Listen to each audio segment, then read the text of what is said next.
ان لوگوں کے پاس ہدایت کا پیغام آیا تو ان کو ایمان لانے سے اسی بات نے تو روکا کہ وہ کہتے تھے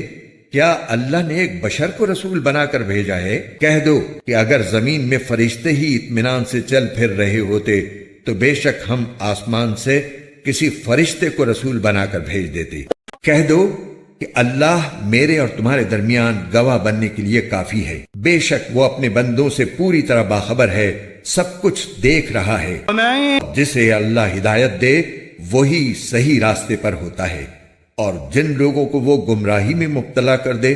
تو اس کے سوا تمہیں ان کے کوئی مددگار نہیں مل سکتی۔ اور ہم انہیں قیامت کے دن منہ کے بل اس طرح اکٹھا کریں گے کہ وہ اندھے، گونگے اور بہرے ہوں گے، ان کا ٹھکانہ جہنم ہوگا،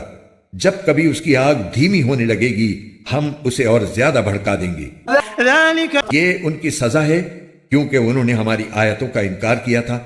اور یہ کہا تھا کہ کیا جب ہم مر کر ہڈیاں ہی ہڈیاں رہ جائیں گے اور چورا چورا ہو جائیں گے تو کیا پھر بھی ہمیں نئے سرے سے زندہ کر کے اٹھایا جائے گا؟ اللہ کیا انہیں اتنی سی بات نہیں سوچی کہ وہ اللہ جس نے سارے آسمانوں اور زمین کو پیدا کیا ہے وہ اس بات پر قادر ہے کہ ان جیسے آدمی پھر سے پیدا کر دے، اور اس نے ان کے لیے ایک ایسی میعاد مقرر کر رکھی ہے جس کے آنے میں ذرا بھی شک نہیں ہے، پھر بھی یہ ظالم انکار کے سوا کسی بات پر راضی نہیں۔ اے پیغمبر ان کافروں سے کہہ دو کہ اگر میرے پروردگار کی رحمت کے خزانے کہیں تمہارے اختیار میں ہوتے تو تم خرچ ہو جانے کے ڈر سے ضرور ہاتھ روک لیتے،